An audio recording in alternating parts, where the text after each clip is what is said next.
Vijayawada central నియోజకవర్గంలో ఒక పేట పేరు ఒక డివిజన్ పేరైనా తెలుసా అని ఎమ్మెల్యే వెల్లంపల్లిపై మాజీ MLA bonda Uma hot comment చేశారు. కనకదుర్గ అమ్మవారి నగలు ఆస్తులు వెల్లంపల్లి దొంగలించారని ఆరోపించారు. తనపై విమర్శలు చేసే స్థాయి వెల్లంపల్లికి లేదని అన్నారు. అవినీతికి మారుపేరైన వెల్లంపల్లి శ్రీనివాస్ అవసరమా అని కార్యకర్తలకు ఉద్దేశించి అన్నారాయన. ఒకే ఒక్క తొక్కు నొక్కారంటే పాతాళాలు కూడా కలిపోతావు. పశ్చిమ నియోజకవర్గం నీ పరిస్థితి అదిరా, నీ బతుకది, నీ కెపాసిటీ అది, నీ బలం అది, నీ పర్సనాలిటీ అది. నువ్వు పశ్చిమ నియోజకవర్గం నుంచి ఇక్కడికి వచ్చి ఏదో 4 కోట్లు సంపాదించి డిపాజిట్లను సంపాదించారని మీ జగన్మోహన్ రెడ్డి నిన్న ఇక్కడ పంపిస్తే బోండా ఉమాని లేపేస్తాడు, బోండా ఉమా తాడు తీస్తాడు, బోండా ఉమాకి సూర్యుని చూపిస్తాడు, బోండా ఉమాకి చంద్రుని చూపిస్తాడు. ఏంట్రా నువ్వు చూపించేది? నువ్వేమన్నా బాహుబలిలో ప్రభాస్ అనుకుంటున్నావా? లేదంటే అత్తారింటికి దారేదిలో పవన్ కళ్యాణ్ అనుకుంటున్నావా? నువ్వెంత, నీ బతికెంత, నీ పర్సనాలిటీ ఎంత? కరెక్ట్ గా కొలిస్తే నా నడుము దాకా కూడా రావు.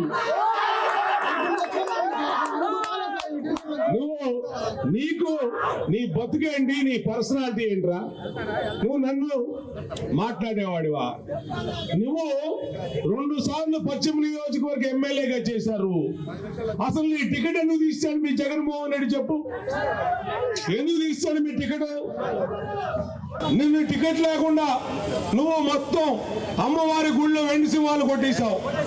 అమ్మవారి గుళ్ళో అమ్మవారికి వచ్చినటువంటి భక్తులు ఇచ్చిన నగలు కొట్టేశావు. ఆఖరికి నీ కుటుంబ సభ్యులు అమ్మవారికి ఇచ్చే చీరలు అవి కూడా కొట్టేశారు. ఇంకా మొత్తం కొట్టేసి ఆమె ఎండోమెంట్ భూములు కొట్టేశావు, దర్గా భూములు కొట్టేశావు, ఇంకా మొత్తం అక్కడ నాకేసావని సెంట్రల్ నియోజకవర్గంలో నాకుదామని వచ్చావా? మేము అడుగుతా ఉన్నా. అప్పుడే ఈడొచ్చి 15 రోజులు కాల పాయికాపురం రైతు బజార్లో షాపులందరినీ పిలిపించి 2 లక్షల రూపాయలు ఇవ్వండి, లేకపోతే వైసీపీ జెండా కప్పుకోండి, లేకపోతే మీ షాపులు తీసేస్తా. వాళ్ళకి బెదిరింపు. బీసెన్ రోడ్లో వర్తకులకి, వ్యాపారస్తులకి చిన్న షాప్ అయితే 2 లక్షలు, పెద్ద షాప్ అయితే 5 లక్షలు.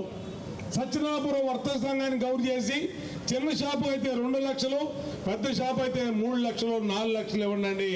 ఈ చందాల సీను సెంట్రల్ నియోజకవర్గంలో దందాలు మొదలు పెట్టాడు. నేను అడుగుతా ఉన్నా మిమ్మల్ని అందరినీ, ఇలాంటి పనికి మాలిన చందాల సీను మనకు అవసరమా? మనకు అవసరమా? కాబట్టి మనం అందరం కలిపి జగన్నే మార్చాలనుకుంటున్నాం. ఈడు బఫూను గాడు, 4 అడుగుల బఫూను గాడు ఈడంతా. కాబట్టి మనం గుర్తు పెట్టుకోవాలి. మన ఇంటి ముందుకు వస్తే అడగాలి, అరే ఈ రోడ్డు పేరు నీకు తెలుసా? ఈ పేట పేరు నీకు తెలుసా? ఈ డివిజన్ నీకు తెలుసా? నువ్వు మాకేం చేసావనరా నువ్వు అడుగుతున్నావు? మమ్మల్ని ఓటు అని అడగాల.